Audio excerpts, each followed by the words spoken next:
द्रौपदी का अपमान देख भीष्म को जानबूझ चुप रहना था, क्योंकि आज कृष्ण को उपकार चुकाना था। ज्ञात था भीष्म को समय पर केशव को खेल दिखाना था। यह अटल था, समय पर बल था।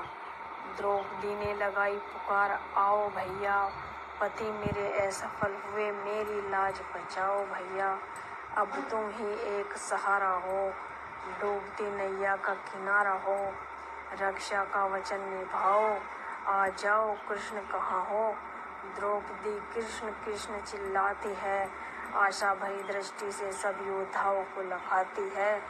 जब कोई सहारा पाती न, तब हरि से आस लगाती है। श्री कृष्ण बड़े अंतर्यामी, सब देख रहे, अधर्म कुचलने को आतुर, फिर भी कर विलंब रहे। कर लो कौरव शैतानी, कुछ देर और तुम्हारी मनमानी। मैं देर नहीं होने दूंगा, अपना धर्म मैं अवश्य निभाऊंगा। धीरज मत छोड़ो, अकर ताकत के बल कोई कुटिल आतताई थोड़ा छीन ले जाता है यदि कर्म तुम्हारे श्रेष्ठ, तब समय बहुत कुछ लेकर आता है। जब समय निकट हो मनुज का, तो आतताई बन जाता है। थोड़ा पाकर अभिमान दिखाता, शक्ति दुर्बल पर आजमाता है। असहाय को सताकर खंडित कर उसका मर्यादा मान। खुद को समझता जैसे सबका भाग्य विधाता है। भगिनी का चीर बढ़ाऊंगा, चमत्कार दिखलाऊंगा। दुशासन कब तक खींचेगा, मैं स्वयं चीर बढ़ाऊंगा। अधर्म का करूं विनाश, मैं धर्म पताका फहराऊंगा। नारी के अपमान का मैं अवश्य सबक सिखाऊंगा। श्री कृष्ण स्वयं महाकाल, उनके सम्मुख आता ताई तो क्या काल बिना टिक पाता है। पुकार यदि हृदय के भाव से हो, श्री कृष्ण खुद चीर बन जाते हैं। जहाँ घोर अनर्थ बढ़ता है, लाज बचाने आते हैं। जो शरण हरि की लेता है, रक्षक बन आ जाते हैं। दुशासन को खूब छकाया हरि ने, भाई का धर्म निभाया, बहना का कर्ज चुकाया हरि ने। क्या चीज मदिरा हाय, सब कुछ जुए में हरा दिया।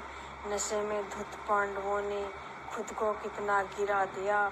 इस दिन को इतिहास के पन्नों का कलंक बना दिया। चक्रवर्ती सम्राट युधिष्ठिर को कंगाल बना दिया। बोले पितामह दुर्योधन, सुनो वत्स, द्रौपदी तुम्हारी भाभी है, इस नाते तुम्हारी माँ भी है। पांडवों के पास रहेगी, कुरुवंश के मान का तनिक करो कुछ ध्यान। द्रौपदी को दासी बनाने का छोड़ दो विचार, रखो कुल का थोड़ा मान। दुर्योधन मामा का मुख देख कर बोलते, पितामह हम आपके आदेश का पालन अवश्य करेंगे, करते हैं सम्मान आपका, हृदय में आपको रखते हैं। द्रौपदी वापस करूँगा, राज्य भी पांडव रखें आप।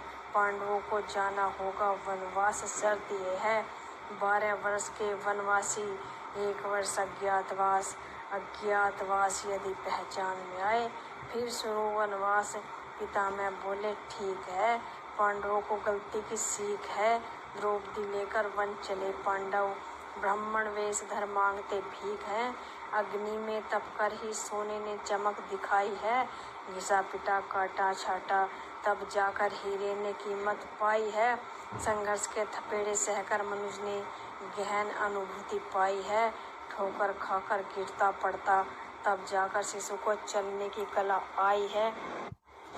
पितामह जब जब विपरीत परिस्थितियों में उलझ जाते हैं, माँ से मिलकर थोड़े सुखद पल जियाते हैं। पैर छू माँ को करते प्रणाम, माँ देती दीर्घायु का वरदान। चिरंजीवी मत कहो माँ, जीवन का भार अब नहीं सहा जाता। नहीं परिस्थिति हाथ में मेरे, अब निराश तेरा पुत्र भागा। हे पुत्र चिंता मत मानो, किसी पाप कर्म का फल जानो। इतना बड़ा महापुरुष, अलौकिक शक्ति का स्वामी, माँ के आंचल में पाता असीम शांति। अबोध शिशु बन जाता है। थके थके भीष्म कक्ष में आते हैं, पांडु पुत्रों की छवि एक पल न बिसराते हैं। दिशाहीन से हो जाते हैं, फिर हंसकर परिस्थितियों का जहर पी जाते हैं। कौरव तो बस निष्कंटक हस्तिनापुर में राज सुख भोगते हैं। दुर्योधन मामा संग विचार बनाते, काश पांडव पकड़ में आ जाते, फिर से उनको 13 वर्ष वन भिजवाते। राज्य न वापस देंगे, कुछ जतन कर फिर से स्वांग रचाएंगे। दुर्योधन करता विराट जीतने की तैयारी, पितामह समेत सेना ले पहुंचा भारी। भूमि जीतने की हवस में अंधा था, दल बल लेकर विराट की सीमा आ पहुंचा था। विराट नरेश सेना तैयार कर जो ही रथ ले चला, तभी राजकुमार उत्तर आ बोला, पिताजी आप रहने दो, मैं जाऊंगा, विजय का समाचार शीघ्र सुनाऊंगा। विराट राज्य में रहते थे पांडव, अर्जुन रहता वरहन्नला के वेश। अर्जुन को था हस्तिनापुर की सेना का ज्ञान, उधर बड़े बड़े योद्धा, इधर उत्तर जैसे शिशु नादान। बोले अर्जुन, मैं उत्तर का सारथी बनकर जाऊंगा, युद्ध भूमि में राजकुमार का उत्साह बढ़ाऊंगा। विराट नरेश ने आज्ञा दे दी, तभी राजकुमारी उत्तरा आ पहुंची। नित्य वरहन्नला से नृत्य सीखती थी, उसको अपनी मांग बताई थी। सुना है हस्तिनापुर के योद्धा वस्त्र अति सुंदर धारण करते हैं, मेरी गुड़िया के लिए लेकर आना। हे वरहन्नला, खाली हाथ आकर न करना कोई बहाना, पहन मेरी गुड़िया अति सुंदर लगेगी, मेरे मन को खूब जचेगी। अर्जुन बोले, शिष्या उत्तरा मैं अवश्य लाऊंगा, बहाना नहीं, विजय का समाचार सुनाऊंगा। उत्तर ने सामने खड़ी हस्तिनापुर की विशाल सेना को जब देखा, उत्तर घबराया, गई जीवा अटक, बोला, हे वरहन्नला, रथ वापस ले चलो, इन महारथियों से टक्कर मैं नहीं ले सकता। अर्जुन ने समझाया, रणभूमि से वापस जाओगे, महाराज को क्या मुख दिखलाओगे। हे उत्तर, ये कायरता है, वीर गति इससे श्रेयस्कर है।